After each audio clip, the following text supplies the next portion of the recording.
we're going to tackle one of the biggest issues when it comes to financial recovery, and that is debt servicing. Now, we understand that debt servicing is one of the most important aspects of any financial recovery process, because if we start addressing debt as an issue, as a core issue, then we will not produce more fiscal responsibility, if you will, and then we can start addressing some of our long-term thinking in regards to finance. So, is it easy to get out of debt? What do you think? No. It is not easy. Obviously, it is not easy. And can we open up those windows a little bit? Not the windows, but there's not a lot of light. All right. So debt servicing is not easy, but it's absolutely necessary when it comes to any vital element to any recovery from a finance perspective. Everybody loves debt to some extent. Is that a statement? Is it a true statement, or is it not a true statement? No. How many of you do love debt? How many of you clamor and say, okay, I just really, really want to have a lot of debt because it's just such a wonderful feeling to be able to be crushed by the intensity of the debt load that so many of us have. And it's just such a good feel to have that debt on our books. Is that how you think?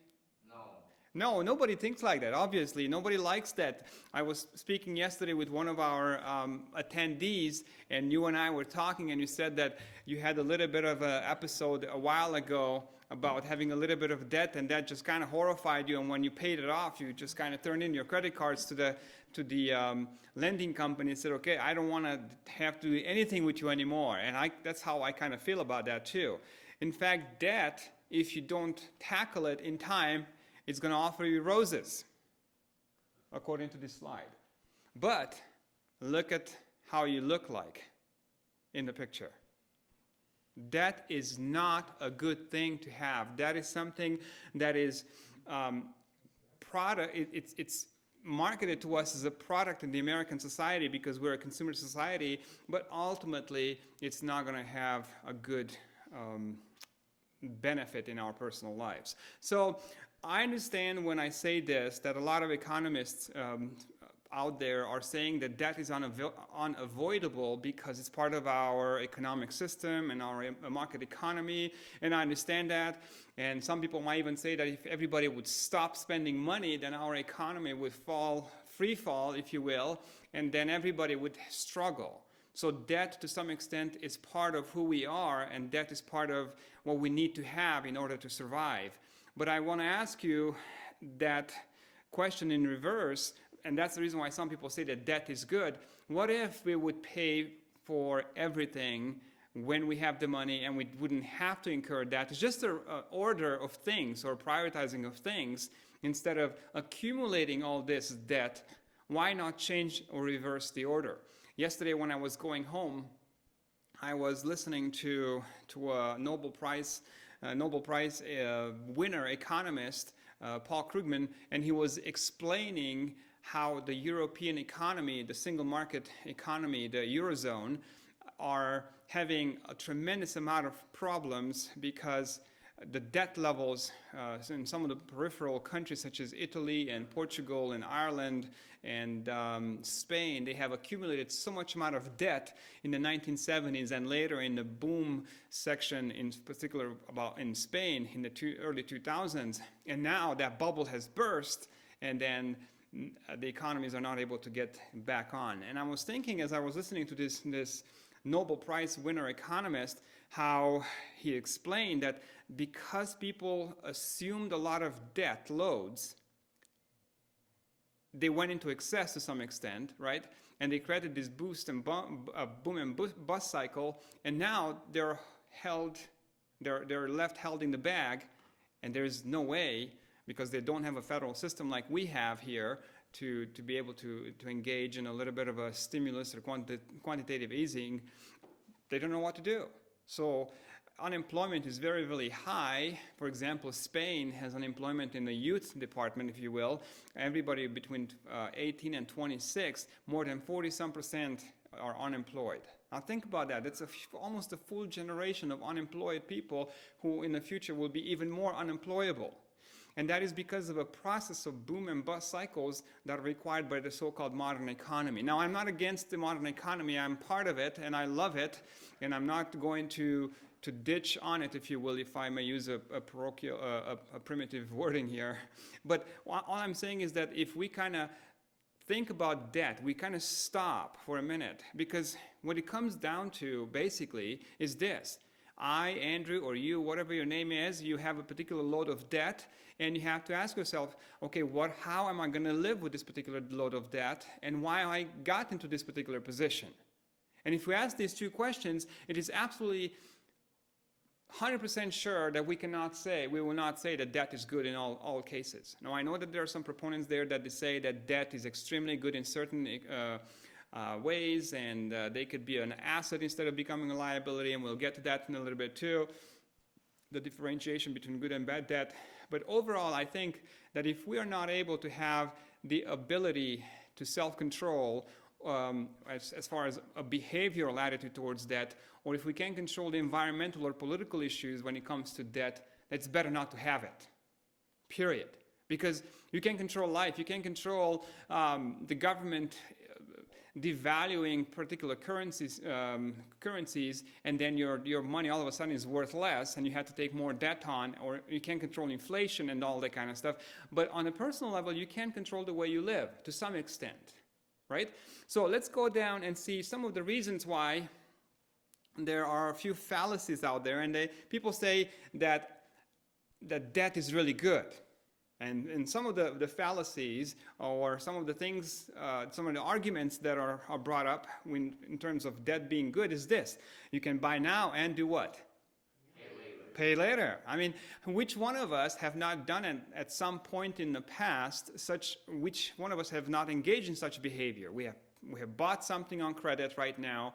We couldn't afford it, and then we paid a little bit later for it. We have done all of it, right? At least I know I have done that. I'm a typical American, and I have engaged in such behavior, and it's not necessarily a shameful thing to do. Sometimes, for example, when you engage in buying your own house, I mean, how many of us would be able to purchase a house right out cash? I know I can't.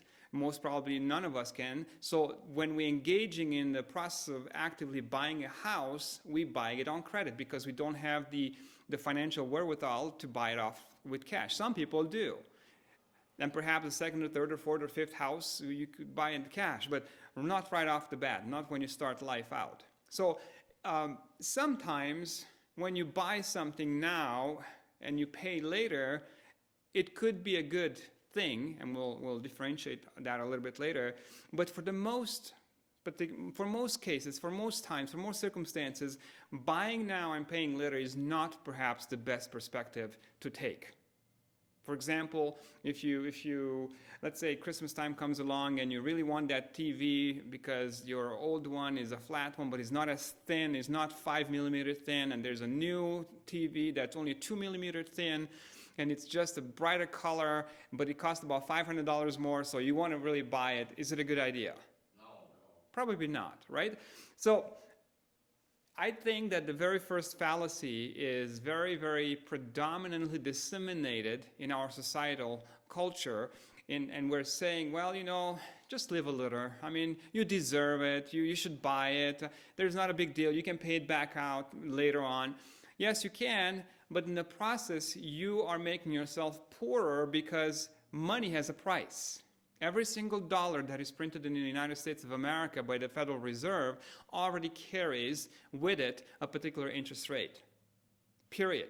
We are borrowing our money from the Fed at a particular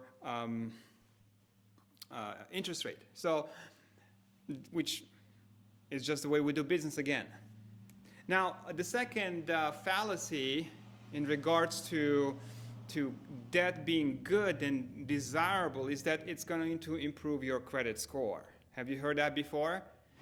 And I wanted to, not to disprove this fallacy, but I wanted to talk a little bit about this because credit scores are very interesting. Without them, you can't exist in American society, but if you engage in the game of credit score, you can be damaged financially quite a bit for years to come. So what is this credit score?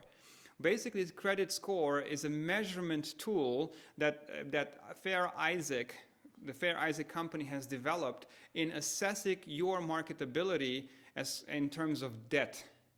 You have to remember that credit is a product in the United States, or debt is a product, exactly like a car, exactly like a house, exactly as anything else. So for lenders to determine the likelihood that they will get their money back plus their investment, because money costs money, we've seen that from the Federal Reserve on, from the very source when money is printed, it already has a price tag.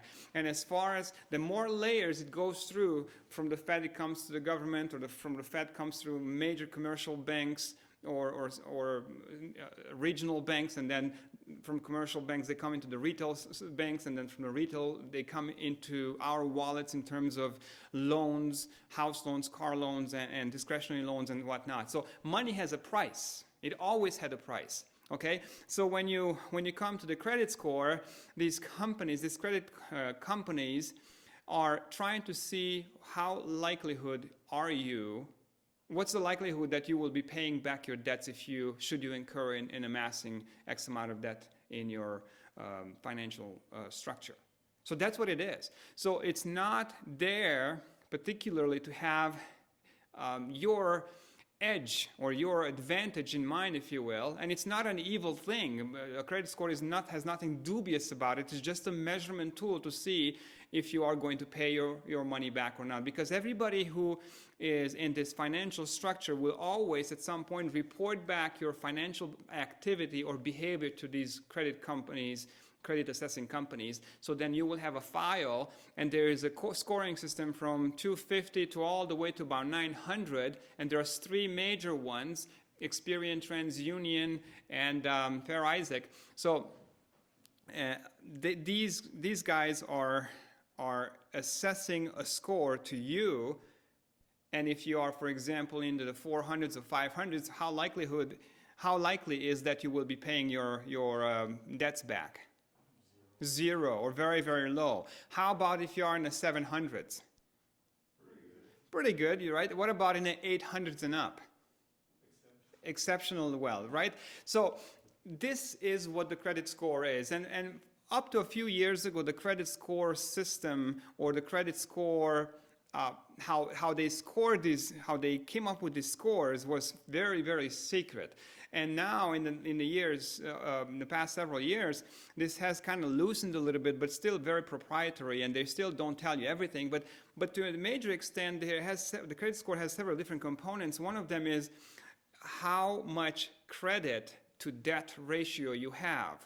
And I'm just giving you the very few basic ones. And another one is how much are you borrowing, or how many cards you have opened up, or what kind of type of loans do you have on your credit score or a credit report. For example, if you have a mortgage, that is considered one kind of a loan. Or if you have credit card loans, that's another one. Or how precisely and how on time have you paid your bills in the past X amount of years or months or whatnot. So these various combinations together form what is called a credit report, and also a credit score. So the higher this credit score is, the more likely that you will get to have a credit extended to you at more reasonable rates.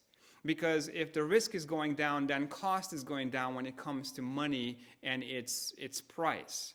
So that's the credit score system. That's how, very, very loosely, how it works. But have you noticed that all this flows in one direction?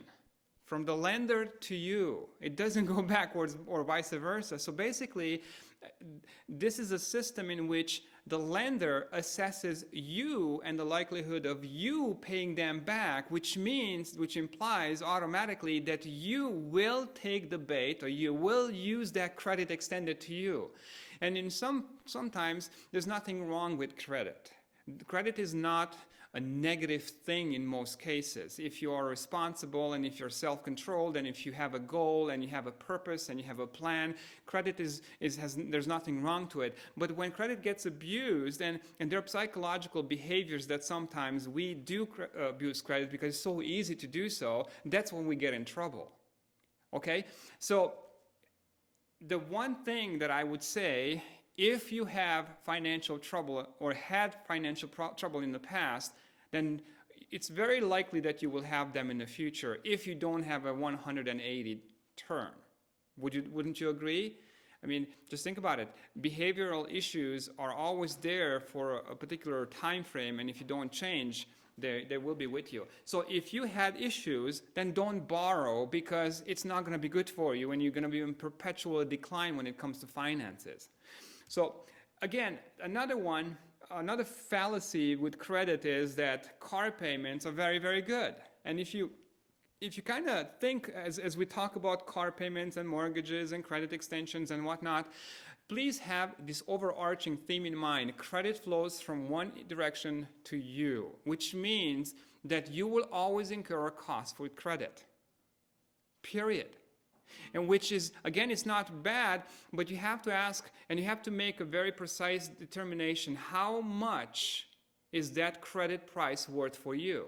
If you buy a car on credit and you have to pay 4, 5, 10% interest, depending on your credit score, every single month, and if you compound that over X amount of time, is it worth buying a car on credit versus saving up and buying a clunker? It might not be as fancy, right? Might not be a Ferrari, but you don't have to extend yourself. You don't have to pick up a second job or sell half of your house on a garage sale, or you don't have to go into big debt to pay that price for that credit. So this is what you have to think about when it comes to credit, when it comes to debt. Credit has a price, always. It's not your friend. It's the way we have structured our economy. It's the way the market economy works. So when we really want to have that really shiny ride, and I specifically put this Mercedes-Benz there because it's really, really, it makes you want it, doesn't it? I mean, just think about it. Having one of these, this is about a $500,000 car.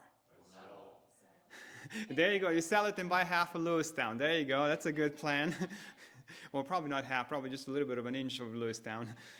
But again, if you think, some people say credit is good, debt is good because you can buy yourself things such as a car on car payments. And I would say that this is a fallacy, because if you would, and we'll go into this tomorrow night when we talk about major purchases, cars and different things like that, if you would save up and buy a lesser degree of a purchase, let it be a car or a house or an education or whatnot, then you would go farther ahead and you don't have to pay that premium. Again, here you have to kind of assess the probability for you to succeed financially if you always pay the premium to someone else. We'll talk about this idea in renting versus owning. Which one is better, paying someone else the mortgage or paying yourself a forced savings when you buy a house? Now, another fallacy that we often have is that you need to have a student loan. And today, America is phenomenal because it has given us the opportunity to go to college and to have a bachelor's degree and a master's degree and sometimes even postgraduate studies. And I'm one of the blessed ones that I'm just finishing up this postgraduate degree, a doctoral degree. But I tell you, I'm a testament that I don't have any loans.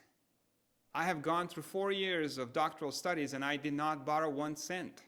I always paid it as I went along. So, and I'm not the only one. There's probably tons of people out there who are paying for a student loan either with work-study programs or either they work a second job or a third job or whatnot, and they pay for their education via cash or they don't borrow. I looked up a little bit, a couple of statistics today before I wanted to come and have this presentation, and the average student after finishing up a 4-year education, I'm talking about before graduate studies, which is undergrad, on average is about $29,500 in debt. Now, you don't even have a job, and you already have debt, school-related debt to the tune of $29,500. Now think about that. And after that, of course, if you happen to have discretionary debt such as credit cards that you kind of spent in college because you wanted to live it up a little bit, and then that adds to the load. So I believe that today it is very difficult to pay sometimes for education, but it's not impossible. People do it all the time, and we'll talk about that later on tomorrow. A mortgage is important. Perhaps this is the only one caveat or only one exception when I could say personally also that because the way we structured our economy, it's almost impossible for majority of us Americans to purchase a home on cash.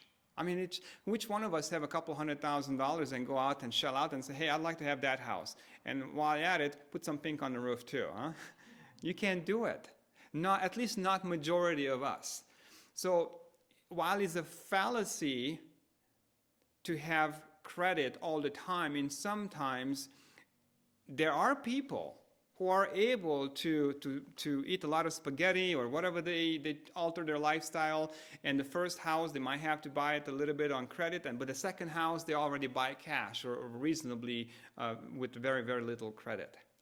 Now, the biggest fallacy perhaps is when it comes to credit and debt is that a credit card is must. You must have a credit card for emergencies.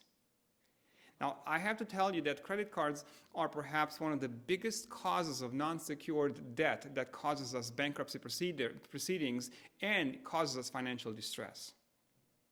Think about it. 90% of Americans at some point have paid interest on credit cards. 90%. The credit card industry is booming. It's one of the biggest sources of profit for banks. We in America here, we are having a system of banking system that's called fractional lending. Now, fractional lending is nothing very fancy. It just means that for every dollar you have in a bank, you're able to loan the multiple amount, depending on the law, out to people. So let's say, just for the sake of the example, if I'm a banker and I have $1 in the bank, and I practice fractional lending, I can lend out, let's say, the 10 times the amount of that $1 that I have in my bank. So that means if I have $1 in the bank, I can loan out how much money? $10. So the $9, poof, I just created money out of nothing. That's fractional reserve lending, okay? Now, when I was under the belief that when I went to the local bank and I picked up a loan for my car or for my education, I didn't do it for the education, but this is just an example, then the way it works is that Jane and Joe and Hank and Ed and Andrew are pooling their money together via a bank, which means that we are putting our money in the bank because we have a little savings and we get X amount of money as an interest for our savings. And then the bank turns around and lends that money out. So whatever that money is in the bank that's taken and loaned out to other people, obviously for a little bit of profit plus cost. And then people go out and buy homes and cars and invest and all that kind of stuff. Well, that's what we taught, or that's how we thought that the whole thing works, and to some extent it is. But when you throw in fractional lending, it's way, way different. Because now when I go to the bank and I say, hey, I'd like to buy a car for $10,000, all I have to do, I'll sign my name for $10,000, and that money does not exist. But that is a legal binding promise that I'm going to pay the bank $10,000, and that bank is going to be crediting the car company or whatever else. So poof, we created $10,000 out of nothing.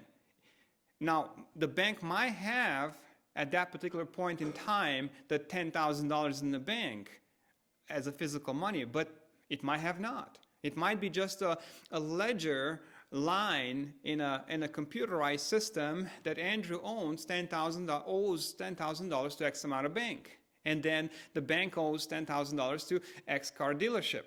So you see how this is very, very interesting, and it's fascinating to some extent because it has extended a boom in our economy like never before since the 19th century. I mean, this is a phenomenal anomaly in finance, if you will, that you can go and you can buy and you can develop a whole economy based on nothing, just confidence. Because that's what it is. That's why even the legal tender in the United States says, backed by what? By gold? No. Backed by the full confidence and full credit of the United States of America. I mean, just pick up a dollar and look at what it says. You see? So it's a confidence game to some extent. And again, I don't want you to think that this is a conspiratorial something, okay, this is a horrible thing. No, this is how we as a society decided to do business, and that's how we do business, and that's okay. I don't have a problem with that. I'm just telling you this so you are aware of the rules of the game, or how it works. We'll take questions at the end. All right, so credit cards are not your friend, okay? And not because they're out there or they want to get you or make you whatever. Not because of that. It's because the way the whole system is set up, at some point you will get in trouble if you can't control yourself, if you can't balance your financial life. Now, the last but not the least fallacy when it comes to finance is that cash can be stolen. So boy, let's not have cash because cash is going to be stolen. And if cash is stolen, then what am I going to do? And because of that, a lot of people carry credit cards and whatnot. Well, let me tell you, according to Dave Ramsey, anywhere between 12 to 18% is spent more when you use credit. Now think about that. If you pay, there are studies have been made that decided, or they came up with this idea that at a certain threshold, when you spend money, physical cash, actually the brain registers it as a painful event. Do you know what that kind of limit is when it comes to finance? How much money do you have to spend cash before the brain says, oh, wait a minute, screeching halt, stop. No, this can't go on. Do you know what that is? $300. If you spend very close to $300, it's physically painful for you to spend that kind of money, according to some studies. Now, when you waive, because credit card companies now have come up with the waiving technology. It used to be that you kind of have to slide it or insert it. Now you can waive, or now you can even pay with your cell phone. I mean, I have my iPhone, and all I have to do is just wave it through the cashier stuff or the chip card, and you're good to go. Jeff Bezos, the owner of Amazon.com, he has come up with a concept store of the future in which grocery stores, Amazon grocery stores, will be decked out and the first one in Seattle is already operational.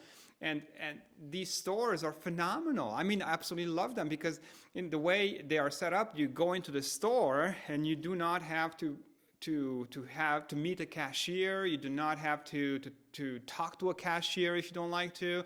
You just walk into the store, pick up something from the shelf, put it in your bag, and walk out with it because all the sensors in a store, they sense the RFID chip embedded in your phone, and it automatically deducts your accounts from whichever bank that is connected to your accounts, and you don't have to do anything. There's no cashiers, there's nothing.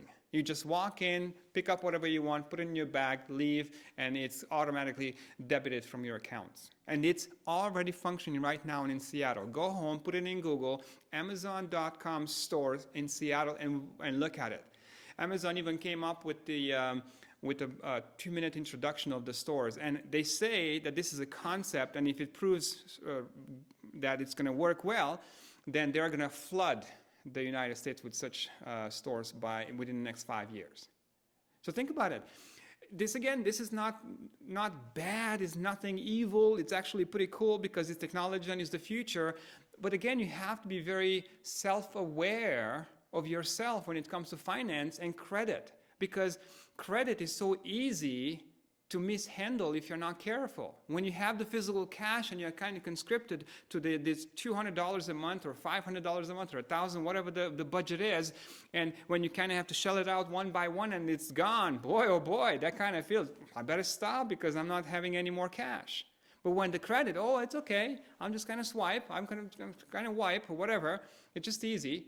It's very easy to get in trouble. So I personally believe that cash is the best way to go, at least while we still have cash. There will be a time when our society will be cashless, or our currency will be electronically based, or who knows what technologies will change cash. But till that moment comes, cash is a better option to credit and debt. Debt. Now, there are several, actually two forms of debt that we have to kind of get off with on the next month, and then you apply it to your next debt that's in line. And then when you pay that off, then you go to the next level. And this is the snowball effect, because it starts small, but eventually it's going to have some heft, and then eventually you'll pay more often, and then you will be pretty much done with paying off your debt. Now, it's your option which one you want to go with. It just depends on your personality, it depends on your self-control, it depends on your strategic importance, how you want to deal with. Some people choose the snowball effect because they want to see some victories, some behavioral victories here. Okay, hey, I attacked this debt and it's paid off, and now I'm going to go to the next debt. And there is a psychological victory and rush to it that you have paid something off. So I can see how that works. On the other hand, if you pay some of the highest interest, then you're going to keep more money, and you're going to be able to put more money to your next debt. So it just depends how you can process this piece of information with your particular peculiarity. Now, of course, it's very, very important to pay always more than the minimum.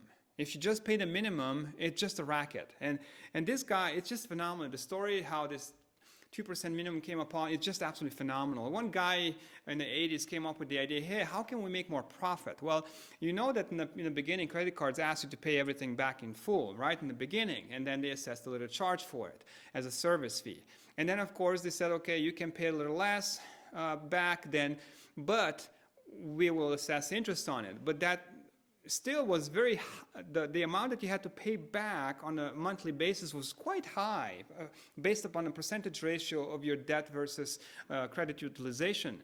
And then somebody came up with the idea, well, why don't we just charge people only 2% as a minimum payment? Because if they pay the minimum, which is on average 1 or 2% of your total bill, if you look at your credit card and look at your minimum payment and make the calculation, it's always usually between 1 or 2% or so.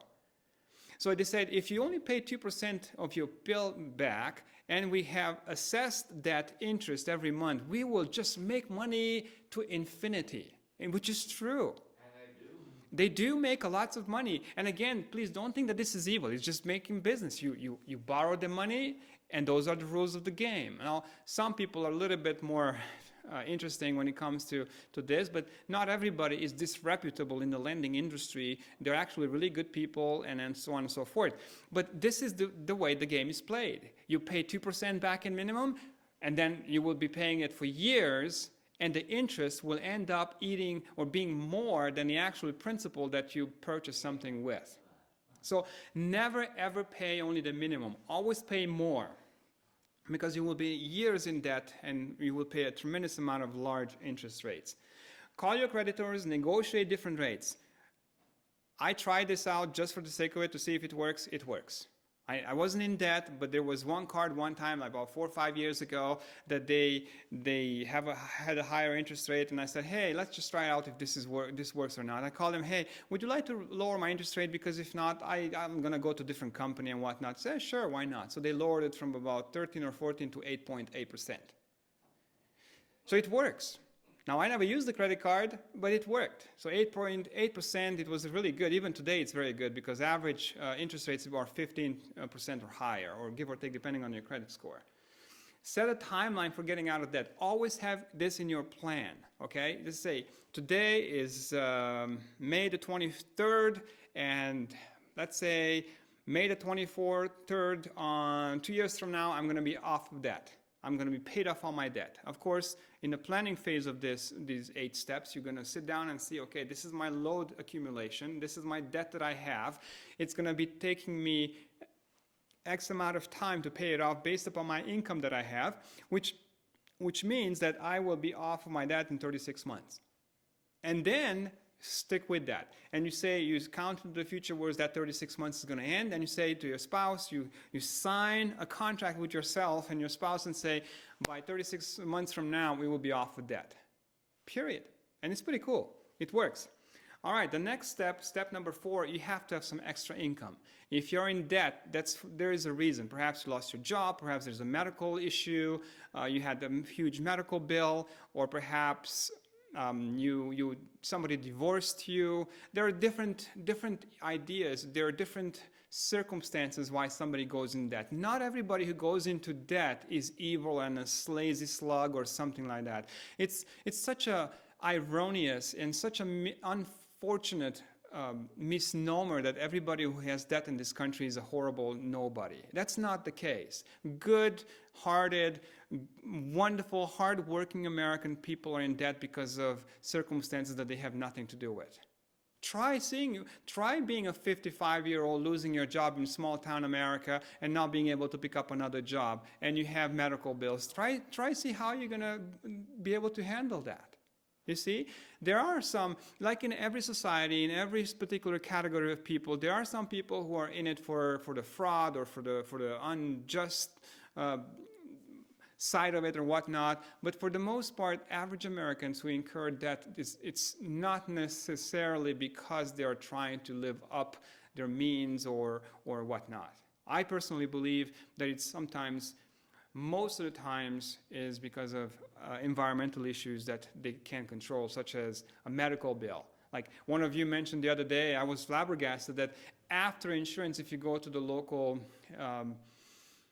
medical facility, it's going to cost you $1,500 after insurance. So that's just a tremendous amount of money. And the average American cannot come up with $500 in savings to cover a major emergency. I mean, just think about it. If you all of a sudden have some chest pain and you have to go into the emergency room, even with insurance, you still have to come up with $1,500. How do you do that if you don't have any savings and you have a load of debt? The other day, I was speaking with someone, and they said, well, it's very difficult to find a job if you're over 60. How do you get a second job if you are 60 and nobody wants you? Because there's so many millennials, right? The millennials are the new generation of 20-somethings and 30-somethings, and they come up after you, and they're young, and they're hungry, and they want to work, and they work for less. And you're skilled, and you have experience, but you're discarded because there's more workforce in the wings that they're eager to work for less. So you see, some of these environmental issues have nothing to do with you particularly. It's just the way our society works. So the next step, which is step number 4, extra income. How do you make extra income? Well, I'm listing some of those very simple things here. For example, garage sales or a part-time job, or you can market or sell a skill. You could sell something on Craigslist, return unused items to stores, or grow a garden, and there's a plethora of options that you could do to be able to come up with various things and to come up with extra cash. The bottom line is, if you have debt and you want to accelerate your repayment schedule, then you have to have some extra income coming in from various sources. It doesn't make any difference as long as they're legal and ethical, because you don't want to get in trouble with the law. We don't advocate that. But for example, you are really good, you are an expert at some particular skill. You could market that skill. If you're good at welding, you could do an extra side job and you could make some money on that. Or if you're good at websites, or you could go in photography, right? You could do some extra photographs for some people, and then you could make some extra money. Or how many times you have a house filled to the brim with stuff. If you would sell that, my wife every year she goes to this big huge garage sale. It's called the garage sale for multiple mothers, everybody who has twins and up, and she always makes several $100s every single year. I mean, it's phenomenal how she can pick up all the small clothing that our children do not need anymore, and we bring it there, and she makes several $100s, and that's several $100s that we don't have to spend, but that's coming in. It's not going out. So that's wonderful. Now, the 5th step, step number 5, is use cash. We kind of talked about this a little bit, but if you have an envelope system, which is a cash envelope system, it's basically based upon the budget that we talked about yesterday. You have whatever part of your budget that you cannot automatize. You remember that we talked about having most of the major bills that are coming into your house, like mortgage, insurance, medical, utilities. You can have those specifically deducted from your bank account.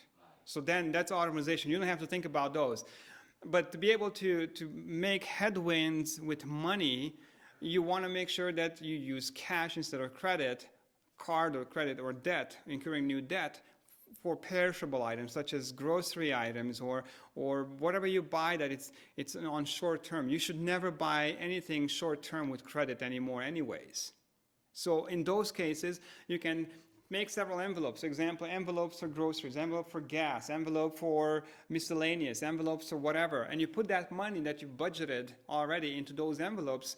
And then when you have to go buy groceries, you take it out and you count. I like to count every time how much money I have left, because that gives me a visual reminder of where am I and how many days are still till the end of the month.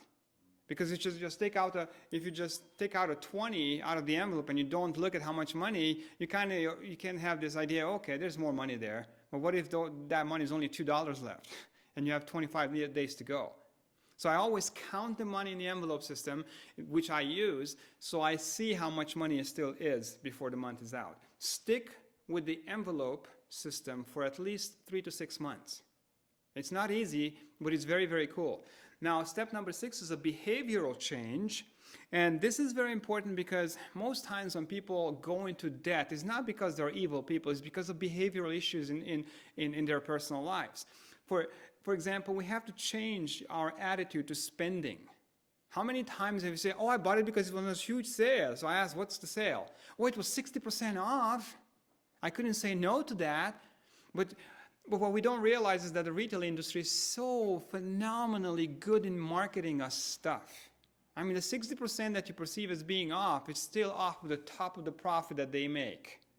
I mean, do you think that all these big box stores are living on air?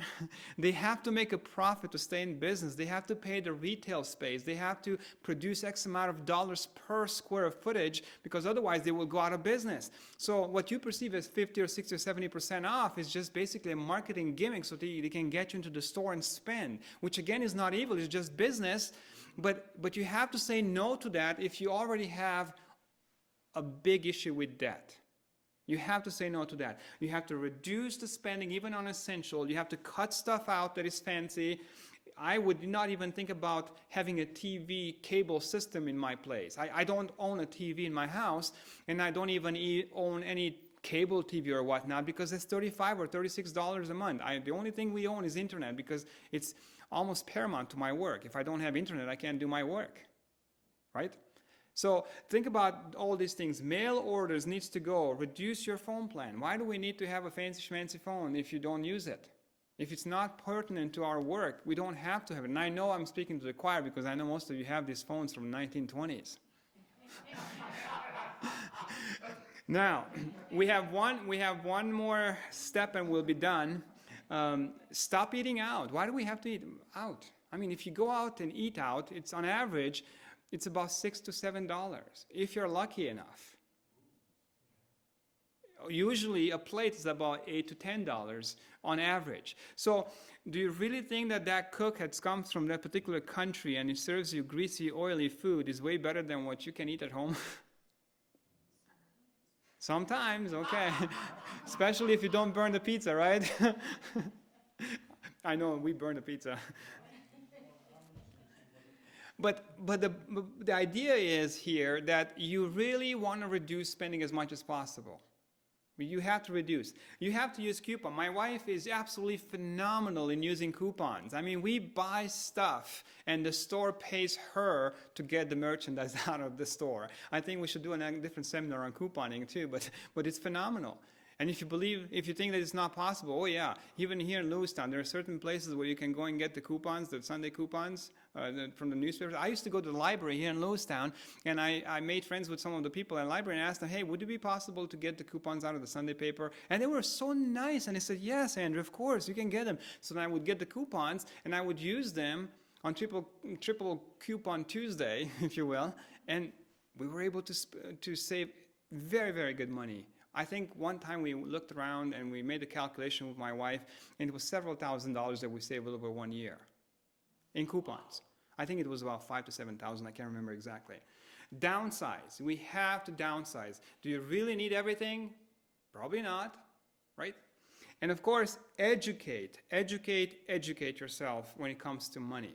Now, one other thing that you might think it doesn't have a place here, but it does, it's exercise. If you exercise and if you have a good brisk walk, I'm not going to go there, differentiate from, the first one is a secured debt. Now, secured debt is nothing else but you go to the bank or you go to your lender of choice and you say, hey, I'd like to buy a house, a car, a boat, an education, whatever, and I'd like you to lend me the money. And the guy says, okay, I'll give you that money, but what do you have in return for me to kind of hold as a collateral for this money that I'm going to borrow or lend to you? So then you say, well, I have a little bit of a car, a little bit of a house, or whatnot. So basically, secured debt is anything. It's a collateral thing that can secure the debt in place. And usually, banks have about 70 to 80% ratio to lending.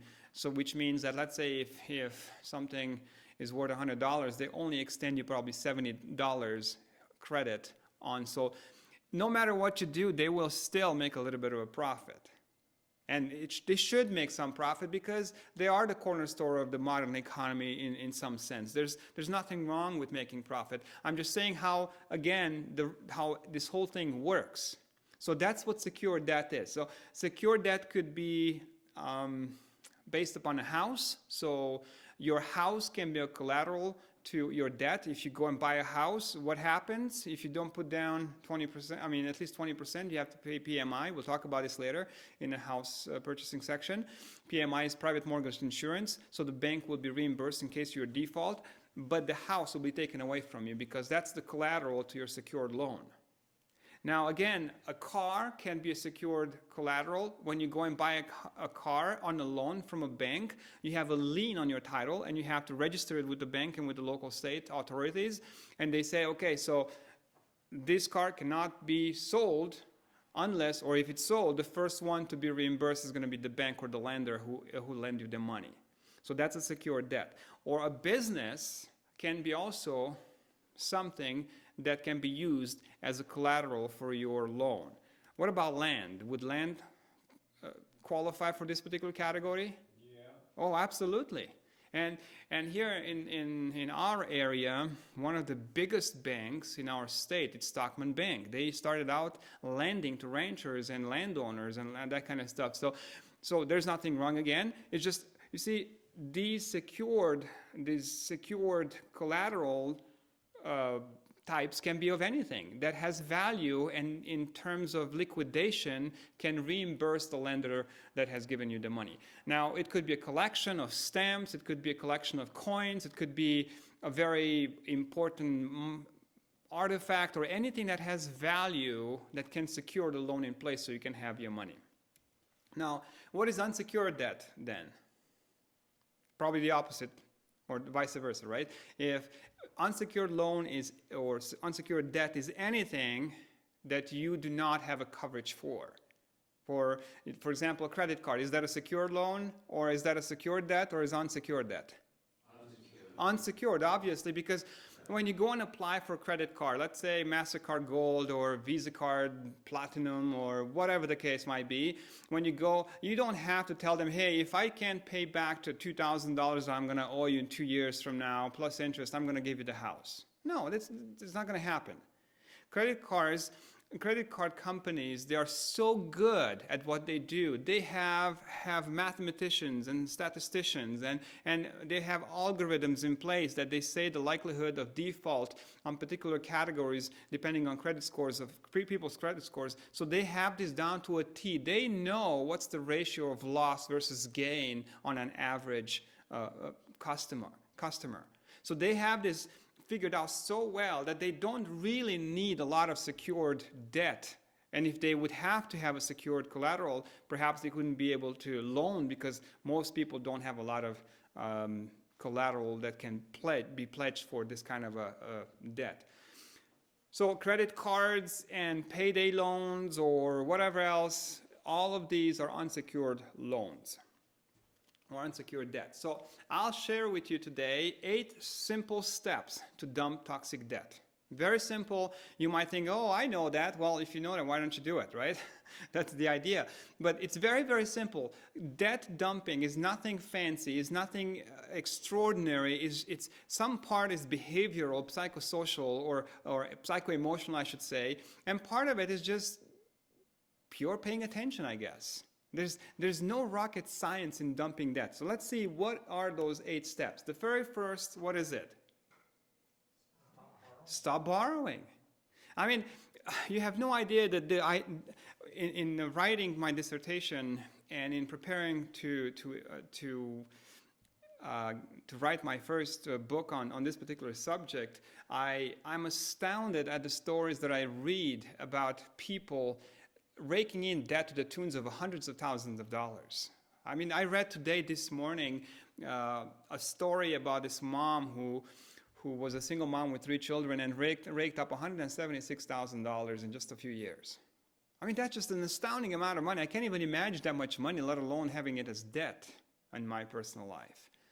And then, of course, you see the other stories where people have $40,000, $50,000, $60,000, $80,000 in debt, but then they are so determined to pay it off, and they stop borrowing, and they pay off that debt, and they go free. I mean, how many times, if you listen to Dave Ramsey's program on radio, he has the shouting idea that when people have paid off their debts, then they shout in the radio program live, I am debt free. And you always have these people doing that. So it's very possible to pay off debt, and even a tremendous amount of debt. But the first baby step, or the first very primitive step, if you want, is you have to stop borrowing. You cannot get yourself out of a hole by digging a deeper hole. Can you? Just try it. It's not possible.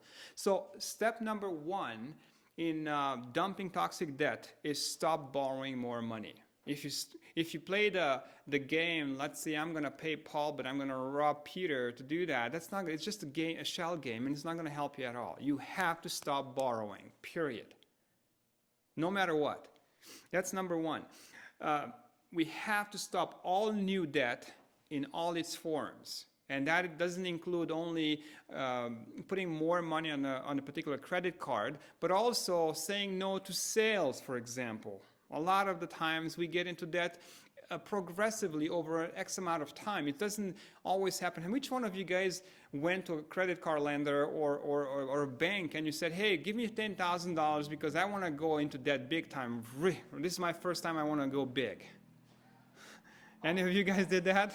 No. How does it happen usually? Over time, slowly, a little bit here, a little bit there, and before you even realize, you look at the bill and say, oh my lands, how did I do this? And you go to your spouse and you say, did you put this on the credit card? No, it was you. When did I do it? I don't know.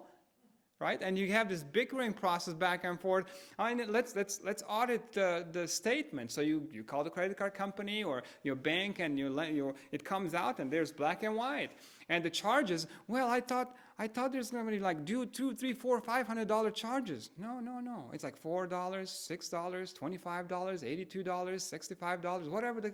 It's small amounts that cumulatively in their aggregate will make you a big bill and thus a big debt load to pay back. So you have to have a premeditated checklist when you go out and spending. If you have to go to the grocery store, I know it's a cliche, but it works. You have to have that list. I'm going to buy only milk. I'm only going to buy this. I'm only going to buy this based upon my budgeting process that we have set up yesterday. We talked about the cash envelope system, in which you take the various categories of your budget, and let's say you have $50 for oil change, you have $400 for groceries, you have $200 for gas, whatever the price might be there, or the sum might be. And once that money is gone, it's gone.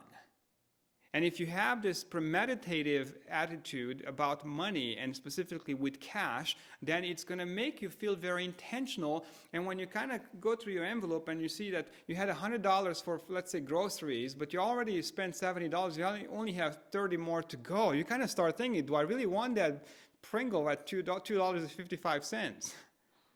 Or do I really want to buy that something for X amount of dollars? So you have to have a premeditated attitude and a checklist when it comes to spending, so you don't incur new debt. always use cash also. We talked about the cash use in the previous presentation when we talked about budgeting. Cash always is painful to part with. I mean, think about Uncle Benjamin. I mean, he's a very dear family. Which one of you wants to put him on a platter and give him to the grocery store or give him to some other people? You know what I'm talking when I say Uncle Benjamin, right? He's very, very valuable. Here's $100. There you go. You don't want to spend big when you have cash because it's hurtful. You don't like it. Freeze your credit cards or destroy them. Period. I mean, and people say don't do that sometimes because if you get your credit cards, if you destroy them, if you close them down, then your credit score will change, and then credit is going to be bad and all that kind of stuff. Let me tell you something. If you are in debt and if you have trouble, you do not sometimes care about other things. And I'm not saying that you have to not care about your credit score. I'm not saying that. And what I'm just trying to say is that when you incur debt and you're struggling to pay back things, your credit already is going to be probably changed because you have to make minimum payments, or you perhaps are not paying back all your creditors, and that kind of ruins your credit anyways. I'm saying for the duration, for the time being, while you have the strategic exit from your debt load, from under your debt load, use cash and destroy your credit cards, period. Because if you are not able, I mean, if debt has creeped into your personal life unsuspectingly and over a span of a time, you will repeat that because it's a behavioral issue. And if you don't talk about it, if you don't address that behavioral issue or emotional issue, if there's emotional baggage in the past, what triggers you to spend more, then you're going to repeat that again. But if you don't have the credit cards, can you repeat it again? No. I mean, I'd rather be embarrassed than in debt, period. Talk with your spouse about it. Usually sometimes attitudes and baggages and different past histories or pathologies are also present in a family, and one or the other might have some issues about money. And if you don't talk with your spouse about these things, then you will not have a strong case to get out of debt. Now, the second step is assessing and evaluating your debt. You have to do this step, very, very, very important. Determine your debt liabilities. Put it on paper. Take a piece of paper, take a pen, and list all your liabilities. Visa card cost me $4,000. That's how much I have on it. American Express is $2,000. MasterCard is $1,000. Barclay cards is $5,500. Whatever, I don't care. This is just numbers plucked out of the thin air. But basically, when you write every single one of them down and you list them from the highest to the lowest liability, and you put them on a piece of paper and you go and you sit down with your spouse and say, hey, sweetheart, this is where we have to start. You have something concrete. You have an evidentiary process in place where it says, okay, this is where we start. And that's a good start, because if you kind of say to your spouse, hey, honey, it would be nice to get out of debt, right? Oh, yeah, sure, let's do it about 25 years from now. No, that's not going to work. 25 years from now, you're going to be ready to retire. And if you're ready to retire and you still have debt, that's not going to be a quality of life that you probably are going to be very enchanted with. So show that burden to your spouse, write it down on paper, and then make a plan. We'll get to that next point here. But before even you do anything else, call your creditors and say, hey, look at this. I have a plan in place. I know I owe you this money. I'm sorry. I do not believe in bankruptcy. I'm a Christian. I do not really want to bankrupt myself, or don't want to have to deal with this. I have a plan. I'm going to pay you back. Can we renegotiate these rates? Can we renegotiate these interest rates? I want to pay you back. I got in trouble. It's a behavioral issue. In my case, for example, you tell them, but I want to pay you back. I want to do the right thing. Well, let's work with this. And the sooner you do this, the sooner you talk with these creditors, the more likely that they will work for you. If you wait all the way till the end, till they'll send you to court, it's not going to work. Or your credit collector calls and say, hey, debt collector calls, hey, you're in arrears and you have to pay. That's way too late. So these are extremely important preliminary plans, step 2, to assess and evaluate where are you financially. Now the next step is, step number 3, is to make a plan. And this is very, very important. Like we said earlier, we will have already listed all the debts. smallest to largest or largest to smallest, and there's two school of thoughts on this, and I'll let you decide which one you want to go with. Some people say that you want to start paying off the debts that have the highest amount of interest rates charged on top of that dollar. Okay, because then as soon as you pay that off, the less interest are going to be losing. You're going to have to pay back to that company. So, and then you go from the highest interest to the lowest interest. So that's one. It's called the ladder strategy. Okay, in finance circles. Now the second idea is a snowball strategy, which means that you take the smallest debt that you have, and you pay that off, and as soon as you pay that small debt off, then you take the money that you pay that debt, or if you exercise, or if you have a gym where you can do some exercise, that keeps the doctors away, and the doctor bills also. So that's very, very important. Now, when it comes to the seventh and last but not the least step, is to get help or education. Libraries are phenomenal. I mean, I just absolutely love the Lewistown local library because they have some of the best stocked books on business, for example. I went a couple of weeks ago and I checked about 9 or 10 books from the Lewistown library because I wanted to prepare for the seminar, and they are just the best and the newest books on the business you can have. And they're and Lewistown is not that big of a city. I mean, it's just smaller, and it has better books or newer books on particular subjects than Billings, which is like a big city of 100,000 people. So educate yourself. Use the local library. Read. Did I say read about finance? Read about finance, because the more you read, the more you're going to have this mentality that I have to save, I have to dump debt, I have to invest, I have to prepare for retirement. It just gives the impetus to do all that kind of stuff. Of course, you can go to the internet, but internet you kind of have to be a little careful. Not everything is not online. It's good. But the one thing that you can do, you can go to andrewraduli.com, the best place to get financial information free of charge. Free of charge. I'm not selling anything, I'm not charging anything, but there's really good solid information and really good books that you could review about finance.